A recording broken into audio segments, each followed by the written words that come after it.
Manlulokong kaibigan. Lani, magandang umaga. Oh, Mariel, naparito ka. May niluto akong laing. Medyo naparami kaya naisipan kong bigyan ka. Oh, kunin mo na to. Mabilis na kinuha ni Lani ang pagkain na inabot sa kanya ng kaibigan. Mababakas niya naman sa mga mata nito ang lungkot kahit na nakangiti ito. Bukod pa ron, napansin niya rin ang pasasaka ng braso ni Mariela. Nangingitim at namamaga.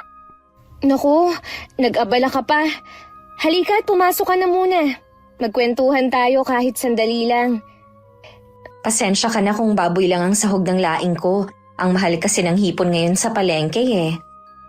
Sus, ayos lang no. Hindi naman ako maarte. Sandali nga. Sinaktan ka na naman ba ng asawa mo? Ang laki ng pasa mo ah. Oo. Inakala niya kasi na lalaki ko yung ka-meet up ko kanina. Customer lang naman yun sa mga frozen food na binibenta ko. Palagi ka na lang niyang sinasaktan. Bakit hindi mo na lang siya iwan? Hindi makatingin ng diretso sa kanya ang kaibigan sa sinabi niyang yun. Maya-maya pa'y bumuhos na ang mga luha ni Mariela at naramdaman naman ni Lani ang bigat na dinadala ng kababata. Mabuti ka pa, Lani. Maayos at mabait ang napangasawa mo. Samantalang ako ito, palaging binibigyan ng sama ng loob. Alam mo, pinapanalangin ko na sana makaalis ka sa ganyang sitwasyon. Sana nga lang talaga. Nga pala, kailan ba uuwi ang asawa mo? Di ba matagal na yun sa Saudi? Baka mamaya may babae na siya ron. Ano ka ba? Tinatapos lang niya yung kontrata niya. At pagkatapos nun, mananatili na siya rito. Kasama namin. Mabuti naman. O siya, sige na, aalis na ako. Baka hinahanap na ako ng mister ko. Sandali. Kunin mo tong putsero na niluto ko. Hindi ako makakapayag na ikaw lang ang magbibigay ng ulam sa ating dalawa. Maraming salamat. Halos magkapatid na ang turingan na magkaibigan. Simula elementarya ay malapit na sila sa isa't isa. Maraming bagay silang napagkakasunduan. Nagkaroon ng reunion ng batch nila noong high school. Magkasama silang dumalo, ngunit hindi naging maayos ang pagkikita nilang lahat. Narinig nilang pinag-uusapan ng dalawang kaklase nila na sila lamang ang hindi nakapagtapos ng college noon. Sa inis ni Mariela ay nagawa niya itong ipagtanggol sa mga ito. Hanggang sa napunta na sa gulo ang kanilang pagdiriwang. Kaya naman pareho nilang nilisan ng lugar kahit hindi pa tapos ang reunion. Dapat pala hindi na tayo pumunta sa reunion. Sumama lang ang loob ko. Pasensya ka na, Lani, kung pinilit kitang pumunta ron. Akala ko kasi magiging maayos ang pagkikita nating lahat. Hayaan mo na yun. Sa totoo nga niyan nagpapasalamat ako dahil palagi mo na lang akong ipinagtatanggol sa lahat. Kapatid na ang turing ko sa'yo, kaya nasasaktan ako kapag nilalait ka ng iba. Tsaka ano naman kung hindi ka nakapagtapos ng college? Ang importante, maayos at maganda ang buhay mo ngayon. Nakakainggit ka nga kasi may mabait kang asawa at binibigay lahat ng gusto mo. Samantalang yung mister ko, barumbado na nga, tamad pa. Nakapagkolehiyo ako, pero ganito ang buhay ko. Online seller lang ang binagsakan. Nakaramdam ng lungkot si Lani sa sinabing yun ng kanyang kaibigan. Naisip nito na kahit papano ay mapalad pa rin ang naging buhay niya. Hindi siya nakapagtapos ng college dahil kinailangan niyang mamasukan bilang kasambahay para makatulong sa kanyang mga magulang noon. Tanging si Mariela naging sandalan niya sa lahat. Nang magkaroon siya noon ng sakit, ay itong nag-alaga sa kanya. Nagluluto at nag-aasikaso sa kanyang mga anak.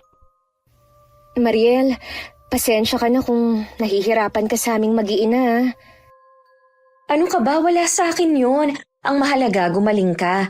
Tsaka sino pa ba ang tutulong sa'yo? Magkaibigan at parang magkapatid na tayo, di ba? Nahihiya na kasi ako sa'yo Pati sa pagpasok sa school ng mga bata, ikaw ang nag-aasikaso. Tapos pag uwi, aalagaan mo pa ako. Alam kong nakakapagod ang ginagawa mo dahil napupuyat ka na. Ikaw naman, huwag ka na mahiya dyan. Hindi naman ako ibang tao sa inyo na mga bata. Ninang ako ng panganay mo, kaya bukod sa pagiging magkaibigan, magkumari din tayo. Maraming salamat talaga sa iyo, Mariel. Masama man ang pakiramdam ni Lani, ngunit natatabunan ng saya at tuwa dahil sa labis na pagmamalasakit ng kaibigan. Naaasahan niya na ito noon pa man, lalo na nung mga panahon na naghihirap ang kanilang pamilya at hindi pa nakakapag-abroad ang asawa niya. Si Mariel lang ang nalalapitan niya para hingan ng tulong pinansyal at pinagkakatiwalaan din niya ng gusto. Nang gumaling siya sa kanyang sakit, nakiusap siya sa kanyang asawa na bigyan siya ng pera na gagamitin sa negosyo. 5 taon nang nasa abroad ang mister niya at may naipon na rin. Kaya na magpadala sa kanya ng malaking halaga si George, ay agad siyang nagplano para sa business. Humingi siya ng tulong sa kaibigan niya para maumpisahan na ang kanyang pangarap na negosyo. Ano kaya sa tingin mo ang pwede kong inegosyo? Yung hindi sana masasayang ang perang binigay ni George? Subukan mo kaya mag-franchise ng isang food business. May alam ako sa ganitong negosyo at sa tingin ko, pagiging successful to. Kaya pwede tayong magtulungan. Yun ay kung gugustuhin mo. Gusto ko, may mapuntahan ng pera ng asawa ko. Kaya sige, susubukan ko yung sinasabi mo. Mabilis na nakumbinsi sila ni ng kaibigan at inumpisahan nila kaagad ang naisip na negosyo. Sa unang buwan pa lamang ng kanilang food business ay naging maganda na kaagad ang resulta nito. Kaya naman mas nainganyo pa siyang ipagpatuloy ito. Wala siyang alam sa pagpapatakbo nito, ngunit nakaagapay sa kanya si Mariel na pinagkakatiwalaan niya na humawak sa perang kinikita nila. Grabe, ang dami nating customer. Kaya nga hindi ko talaga sukat akalain na dudumugin tong pwesto natin dito. Mga ilang buwan pa, Lani, natitiyak kong mas lalago pa ang negosyo natin. Ang laki na ng kinita natin ngayong araw at sa loob ng 5 oras, nakaka-5,000 na tayo. Talaga ba? Ay, salamat sa Diyos. Dahil binigyan niya ako ng kaibigan na sobrang bait at matalino pa sa pagmamanage ng negosyo. Natutuwang sabi nito na may paghawak pa sa kamay ng kaibigan. Maya-maya pa'y tumawag sa kanyang mister na si George. Sandali siya nagpaalam sa kababata para kausapin ang asawa. Masaya niyang binalita ang magandang takbo ng negosyo nila ni Mariel. Mahal, kumusta na kayo ng mga bata? Tsaka, maayos ba ang kita ng negosyo niyo? Hindi lang maayos, mahal. Malaki na rin ang kinikita sa food business naming magkaibigan. Nakakatuwa nga si Mariel dahil siya talagang hands-on sa negosyo naming dalawa. Mabuti naman pala kung ganon. Sana mas lumago pa ang food business niyo. Masaya ako para sa inyo. Siya nga pala, kumusta ka naman dyan sa trabaho mo? Huwag mo akong alalahanin. Dalayas lang ako rito. Mahal na mahal ko kayo ng mga bata. Kaya iniingatan ko rin ang sarili ko para sa inyo. Namimiss ka na namin ng mga bata. Sana magtuloy-tuloy ang magandang takbo ng negosyo namin ni Mariel. Nang sa gayon, hindi mo na kailangang lumayo para buhayin kami. Pag uwi ko riyan, tutulong din ako sa negosyo nyo at magdadagdag pa tayo ng mga pwede nating pagkakitaan. O siya, babalik na muna ako sa gawain ko.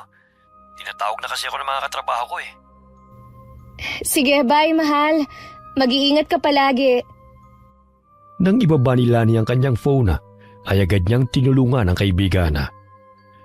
Halos mataranta na ang kaibigan niya sa pag-aasikaso sa dami ng mga customer. Tapos mo na bang kausapin ang asawa mo? Oo, pasensya ka na Hindi ako ganong nakakatulong dito. Ayos lang yun. Alam ko naman na abala ka rin sa ibang bagay. Tsaka kaya ko naman asikasuhin ang lahat ng to.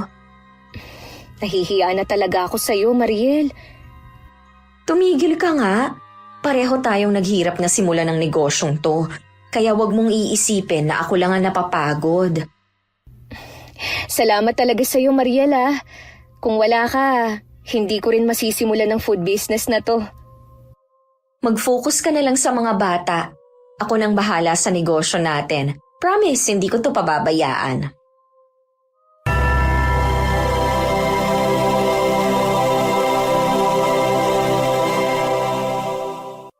Makalipas ang 4 na buwan nalaman ni Lani na hindi na nakapagbayad sa kuryente at pwesto na nirerentahan nila si Mariela. Wala na rin siyang alam kung magkano na ang mga sumunod na kinita ng kanilang food business dahil hindi na nagbibigay ng sales report si Mariela. Mariel, bakit 2 buwan tayong hindi nakabayad? Di ba sinabi mo sa akin nung nakaraang araw, bayad na tayo sa kuryente? Nakita ko kasi ang bills natin sa drawer, oh. Sorry, baka na-mislook ko lang. Huwag mo nang intindihin yan, ako na ang bahala dyan. Pwede bang patingin ako ng kinita natin nung nakaraang buwan? At saka yung sales ngayong linggo? Sandali nga lang, Lani. Pinagdududahan mo ba ako? Hindi naman sa ganun. Gusto ko lang makita ang sales report. Huwag ka nang magsinungaling. Alam kong iniisip mong dinadaya kita. Grabe ka, Lani. Tinulungan na nga kita sa negosyo tapos magdududa ka pa sa akin. Ramdam na ang tensyon sa pagitan nilang dalawa ng sandaling yun. Ngunit pinilit ni Lani na pakalmahin ang sarili. Direkta siyang tumingin kay Mariela at muling nagsalita ng malumanay. Ano bang sinasabi mo? Gusto ko lang naman malaman ang kinita natin nung nakaraang buwan. Dahil wala ka pang nire-report sa akin. Bahala ka na sa negosyo mo. Aalis na ako. Mariel, sandali! Bumalik ka rito! Pagpigil niya pa sa kaibigan. Pero galit na umalis si Mariela at hindi ito nakinig sa kanya. Nag-alala si Lani na baka pag-ugatan nito ng kanilang samaan ng loob. Wala siyang kaalam-alam sa anomalyang ginagawa ng kaibigan. Palihim nitong kinukuha ang perang kinikita sa negosyo nila at pinapatalo ito sa sugalan. Kinabukasan, nagpunta siya sa bahay nito para humingi ng pasensya. Bakit ka nandito? Mariel, pagpasensyahan mo na ako kahapon ah. Hindi ko gusto na magkaroon ka ng sama ng loob sa akin. Ikaw naman kasi, nagawa mo pa akong pagdudahan kahit ako na ang halos nag-aasikaso sa negosyo natin. Oo, maliit na halaga lang ng perang naiambag ko roon, pero malaki pa rin ang naitulong ko. Sorry talaga. O sige na, pasalamat ka, kaibigan kita. Masayang nagyakap ang magkaibigan na parang walang nangyari. Muli nilang pinagpatuloy ang kanilang negosyo, subalit nauwi na ito sa pagkalugi. Hirap nang solusyonan ni Lani ang problema, kaya nakaramdam siya ng lungkot at pagkadismaya. Ang mas masakit pa roon nalaman nito na pinatalo lang pala sa sugal ni Mariel ang kinikita sa food business, sa tulong ng pinsan nito na nakapagsumbong sa kanya. Sa puntong iyon ay nanuot na ang galit sa puso niya at tuloy na silang nagkaroon ng hidwaan. Ang masamang pangyayaring iyon ay sinabayan pa ng madalas na pagkakasakit ng kanyang bunsong anak. Naubos na ang kanyang pera at hindi niya masabi sa asawa ang pagkalugi ng kanilang negosyo dahil ayaw niya mag-alala ito sa trabaho. Lalo na't kakapadala pa lamang ito ng pera. Maging yun ay naipambayad na niya sa may-ari ng inuupahan nilang pwesto dahil siya na ang kinukulit ito sapagkat hindi na nito mahagilap si Mariel. Mama, nilalagnat po si Bunso.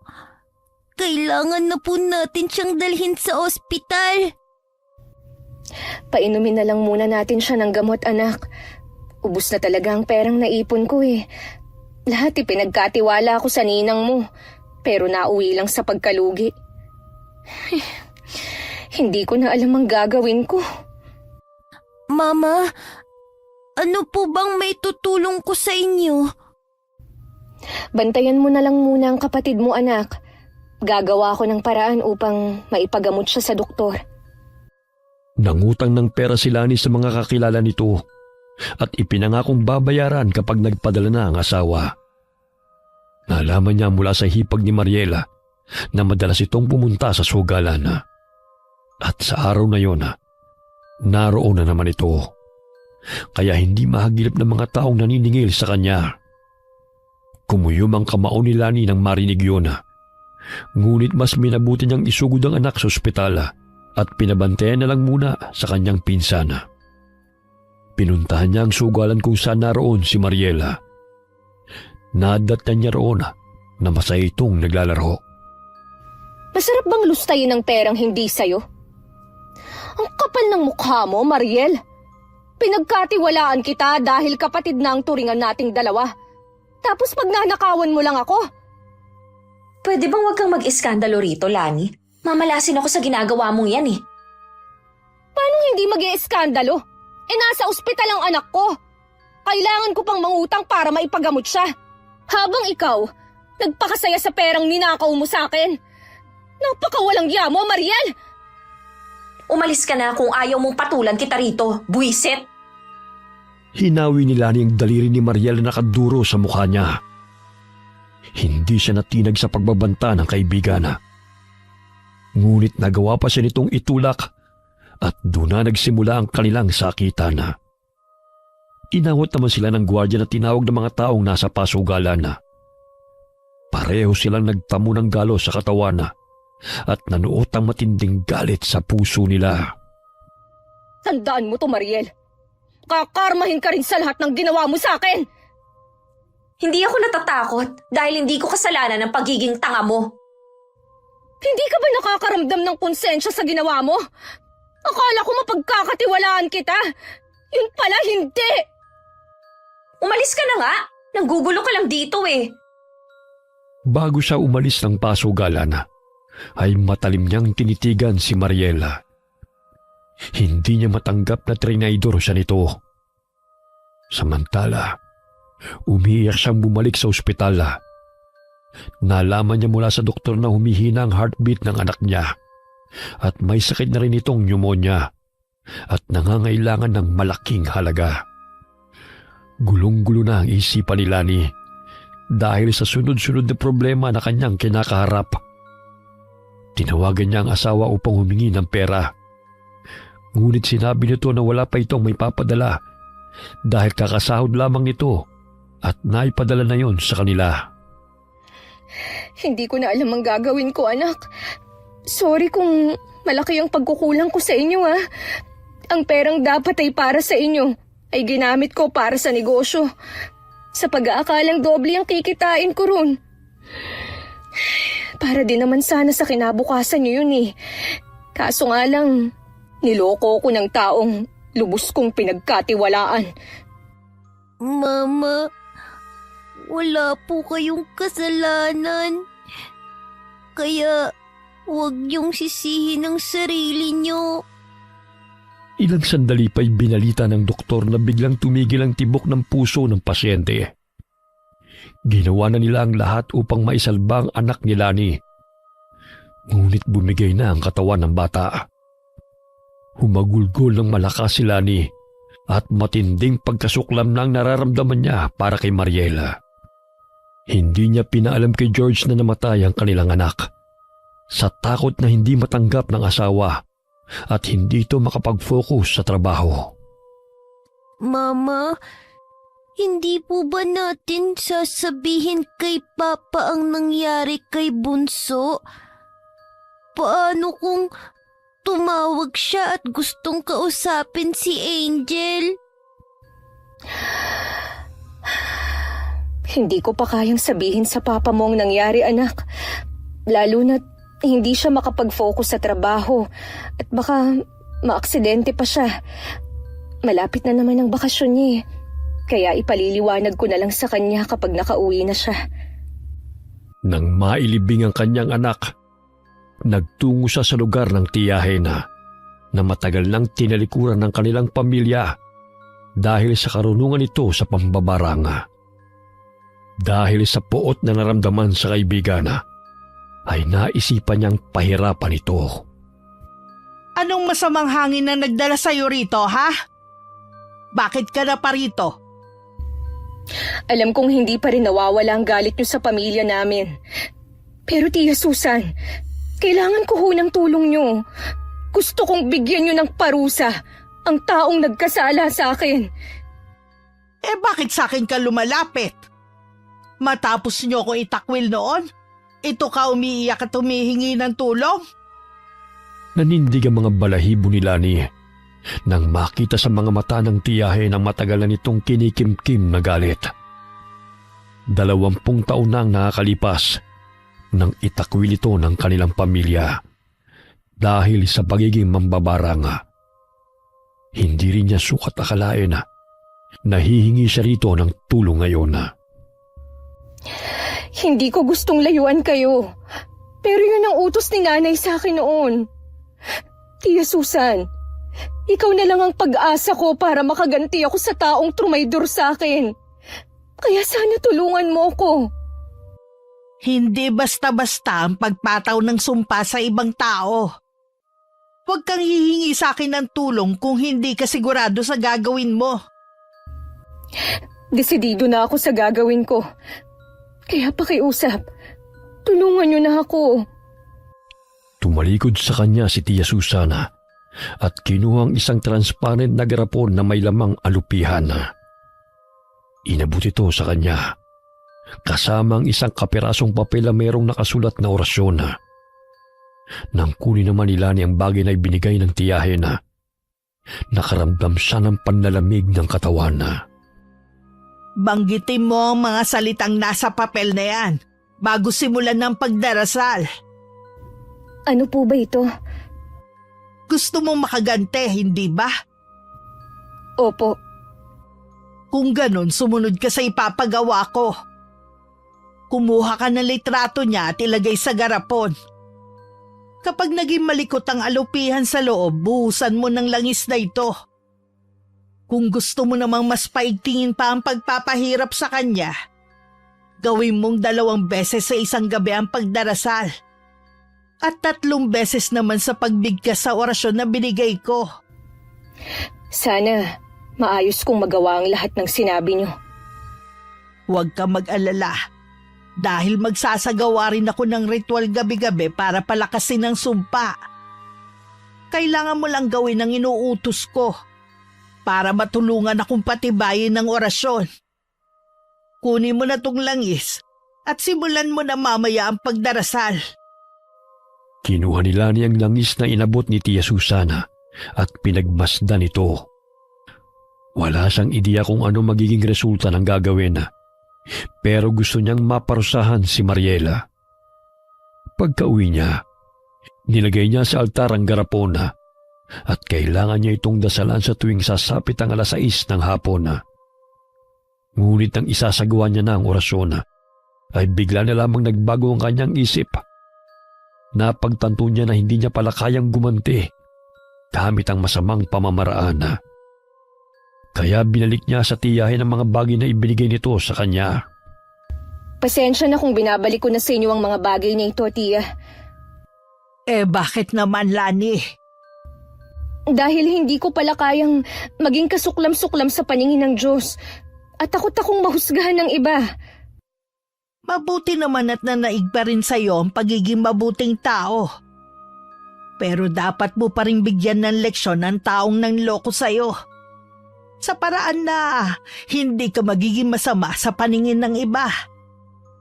Umuwi ka na at magdasal para sa ikapapanatag ng kalooban mo. Tama kayo, Tia Susan. Dapat ko pa rin bigyan ng leksyon ng kaibigan kong yon. Pero hindi ako tutulad sa kanya na gagawa ng kasalanan. Nang sandaling yun ay gumaan ang loob ni Lani. Kinabukasan nalaman ito na dinala sa ospital ang kaibigan niya dahil sa biglaang pananakit ng tiyan at ulo nito. Nagawa niya naman itong dalawin para tingnan ang kalagayan ng kaibigan. Anong ginagawa mo rito? Ano pa ba? Di para kumustahin ang kalagayan mo. Kumustahin? O baka naman tinitiyak mong nahihirapan na ako? Ang plastic mo talaga? Oo, aaminin ko sa'yo ngayon. Gustong gusto kitang sampalin. Dahil ikaw ang sinisisi ko sa pagkamatay ng bunso kong anak. Sobrang stress at depression ang ibinigay mo sa akin, Mariel. Pinagkatiwalaan kita. Pero ninakaw mo lang ang perang pinaghirapan kong ipunin para lang sa pansariling kaligayahan mo. Galit na galit ako sa'yo, Mariel. Kaya gusto kong makulong ka. Diretso siyang nakatingin sa kaibigan habang sinasabi yon ng naluluha dahil sa bigat ng nararamdaman. Pinaramdam niya rito ang matinding galit sa pamamagitan ng mga masasakit na salita dahil walang masasakit pa sa pagtraidor nito sa kanya. Pinagbabato siya ni Mariel ng mga bagay na nadadampot nito, kaya't umalis siya roon ng may galit. Nang makalabas ng ospital si Mariela, napag-alaman nito na idinimanda siya ng kaibigan sa kasong estafa.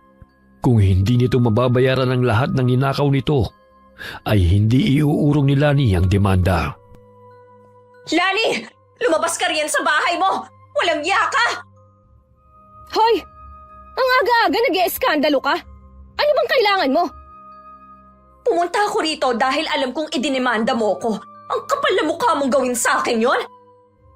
Sa ating dalawa, ikaw ang makapalang mukha. Bayaran mo ako sa lahat ng perang ninakaw mo sa akin. Kung hindi, sa korte na lang tayo maghaharap. Pwede naman nating pag-usapan Bakit kailangan mo pang idaan sa korte? Kinausap kita ng maayos noon. Pero anong ginawa mo? Ako pa ang lumabas na masama. Hindi ko alam kung paano ko sasabihin sa asawa ko na niloko ko ng pinagkatiwalaan kong kaibigan. Mariel, lahat ng pinaghirapan naming ipunin, ninakaw mo lang. Sa sinabing yun ni Lani, ay nagawa siyang pagbuhatan ng kamay ni Mariela na nagresulta ng mas matindi nilang pag-aaway hanggang sa magkasakitan na naman sila. Natigil lamang sila nang pumagitna sa kanila ang batang si Junjun. Mama! Ninang Mariel! Tumigil na po kayo! Nakakaya na po sa mga kapitbahay! Anak, pumasok ka na sa loob. Kailangan ng mahimasmasan ng babaeng to. Hindi ko palalagpasin ang ginawa mo sa aking Lani. Ngayon pa lang pinuputol ko ng pagkakaibigan natin. Matagal mo lang tinapos ang pagkakaibigan natin, Mariel. Mula sa pagnanakaw mo sa pera ko. Ikaw rin ang may kasalanan sa pagkamatay ng anak ko. Kinamumuhian kita! Huwag mo sa akin isisi ang pagkamatay ng anak mo. Pabaya ka kasing ina kaya nawala siya. Kung hindi mo ako pinagnakawan, wala sana tayo sa ganitong sitwasyon. Kaya titiyakin ko na magdurusa ka sa kulungan, Mariel. Nagngingit-ngit man ito sa galit, ngunit nagagawa niya pa ring magtimpe. Pumasok na lamang siya sa kanyang bahay para umiwas na sa gulo. Ayaw niyang ubusin ang lakas sa pagkipag-away sa kaibigan. Nagdaan ng ilang linggo. Nalaman niyang dumaranas ng matinding karamdaman si Mariela sa hindi malamang dahilan. Ngunit ang usap-usapan ay mayroong kumukulam dito. Unti-unti na kasi nauubos ang buhok nito at bigla na lamang tumubo ang bukol sa leeg nito. Bukod pa ron sumusuka ito ng itim na dugo na may kasamang patay na mga langaw. Samantala, dumating ang kanyang asawa galing Saudi. Sinabi niya ang lahat kay George habang umiiyak at humihingi ng kapatawaran. Lumuhod siya sa harapan nito nang ipagtapat ang tunay na nangyari. Paano mo nagawang ilihim sa akin ang lahat? Sabik pa naman akong umuwi rito dahil umaasa akong kumpleto ang pamilya natin. Hindi ko man lamang nakita ang ating anak sa huli niyang hantungan. George, patawarin mo ako kung nilihim ko sa iyo ang pagkamatay ni Angel. Natakot at nag-alala lang naman ako sa maaari mong gawin habang nasa Saudi ka. Lani, hindi pa rin tama ang ginawa mo. Alam ko, kaya humihingi ako ng tawad sa iyo. Sana maunawaan mo ko kung bakit ko yun ginawa. Gulong-gulo na ang isip ko, George. Yun lang ang naisip kong paraan. Umagulgol siya ng iyak na may pagsisisi. At dahil sa pagmamahal sa kanya ng mister, ay pinatawad siya nito. Nangako sila ni na mas magiging mabuting ina at asawa. Pinag-usapan nilang mag-asawa na ipagpatuloy ang negosyong sinimula na. Umaasa sila na unti-unti itong magiging maayos. Nagtungo naman sila sa simbahan upang magpasalamat sa Diyos na kahit na maraming pagsubok na dumating sa kanilang buhay, ay mas pinatatag pa rin silang mag-asawa. Hindi niya inaasahan na magkikita sila ni Mariel sa labas ng simbahan. Nakatalokbong ito ng belo at tinatakpan itong namamagang mukha. Sa dinami-rami ng pwedeng makakasalubong ko sa pagsisimba, ang dati ko pang kaibigan na walang utang na loob ang makikita ko. Sino kaya sa atin ang mas walang utang na loob? Hoy, nagawa mo akong lokohin. Masakit sa akin yung nangyari. Ngunit naisip ko, nahayaan ka na lang. Dahil hindi ka naman talaga kawalan. Simula nang gumanda ang buhay mo, sumama ng ugali mo. Sa totoo lang, wala akong pinagsisisihan sa ginawa ko sa'yo. Para sabihin ko sa'yo, Lani, naiinis ako kapag pinupuri ka ng iba dahil ang layo na ng narating mo. Kahit hindi ka naman nakapagtapos ng kolehiyo. Samantalang ako, kahit nakapagtapos ay masalimuot pa rin ang buhay ko. Kaya kapag nakikita kitang naghihirap, kahit papano, nagiging masaya ako. Balat sibuyas ka! Wala kang kwentang kaibigan! Manloloko! Sunod-sunod na bumagsak ang mga luha ni Lani nang marinig ang masakit na katotohanan. Nalaman niya dahil sa matinding inggit sa kanya ni Mariela, kaya nagawa siya nitong pagnakawa ng pera. Sa ganung paraan ay magdurusa sa sakalungkutan at paghihirap. Tumigil na kayong dalawa. Nasa simbahan tayo. Kasalanan sa Diyos ang mga lumalabas sa bibig niyo. Pagsabihan mo yung asawa mo, George. Dahil kapag hindi ako nakapagtimpi sa kanya, baka manghiram na siya ng mukha sa aso. Sige, gawin mo! Hindi ako natatakot sa'yo. Nagtataka talaga ako kung paano ka nakakapasok sa simbahan eh.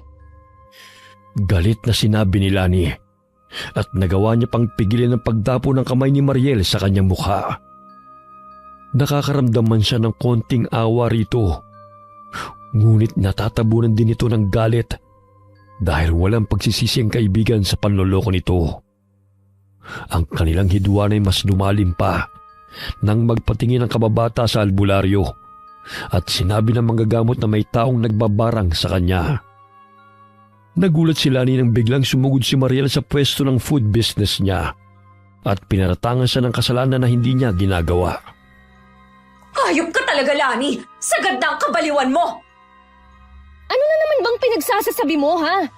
Pati ba naman dito, gagawa ka ng iskandalo? Wala ka na ba talagang kahihiyan? Hoy, siraulo ka! Akala mo hindi ko malalaman na pinabarang mo ko? Huwag mong subukang itanggi dahil ang mismong albularyo na ang nagsabi na ang taong may malalim na galit lang sa akin ang makakagawa ng karamdaman kong ito. Wala akong alam sa pinagsasasabi mo, Mariel. Hindi ko na nga rin tinuloy ang pagkaso sa'yo eh.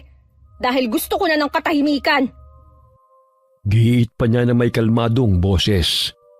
Bagamat hindi siya pinaniniwalaan ng dating kaibigan at nagpatuloy lamang ito sa pag-iiskandalo. Hanggang sa mabulabog at umalis na lamang ang mga customer niya. Sa puntong yun ay parang hindi niya na kaya magtimpi pa kay Mariela. Ngunit pilit niyang pinapakalma ang sarili dahil naaawa siya sa kalagayan nito. Gagantihan kita, Lani. Tandaan mo yan. Ipaparanas ko rin sa'yo ang ginawa mo sa akin. Alam ng Diyos na wala akong ginagawang masama sa'yo. Lahat ng paghihiganti na naisip ko, hindi ko tinuloy. Dahil kahit papano, naaawa pa rin ako sa'yo. Sinungaling ka. Walang ibang gagawa nito sa akin kundi ikaw lang. Dahil sa akin mo sinisisi ang pagkamatay ng anak mo. Kahit mamatay man ako ngayon o bukas, paninindigan ko pa rin na wala talaga akong kinalaman sa nangyayari sa'yo. Kaya umalis ka na, bago pa kita ipakaladkad sa mga pulis. Sa pagbabantang yun ni Lani, ay natigilan si Mariela. Ngunit hindi rin natatapos ang lahat. Naghanap rin ng mambabarang si Mariela upang ibalik sa taong bumarang sa kanya ang sumpa.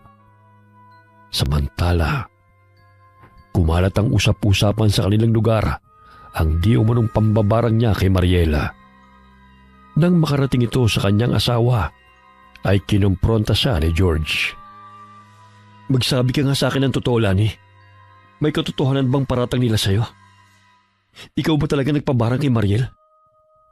Wala akong kinalaman sa karamdaman niya. May matindi akong galit sa kanya, oo. Pero hindi ko kayang gumawa ng masama. Sinubukan ko mang lumapit sa tiyahin ko para ipabarang siya. Ang kaso, natakot akong ituloy ito. Mabuti naman kung ganon.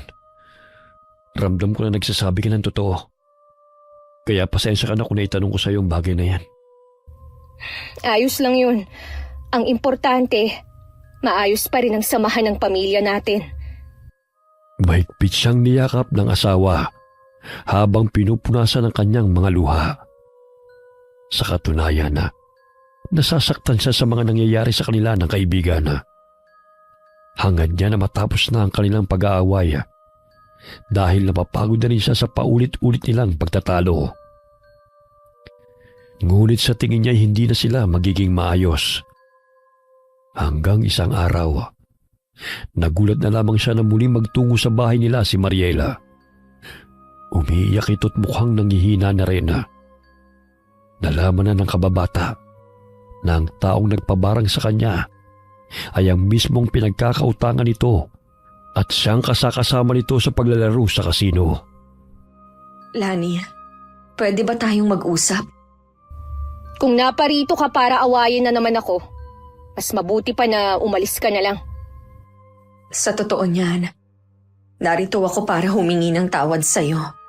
Patawarin mo ko sa mga kasalanan na nagawa ko. Alam ko na hindi ikaw ang may kagagawa ng karamdaman ko, kundi ang taong pinagkakautangan ko ng malaki.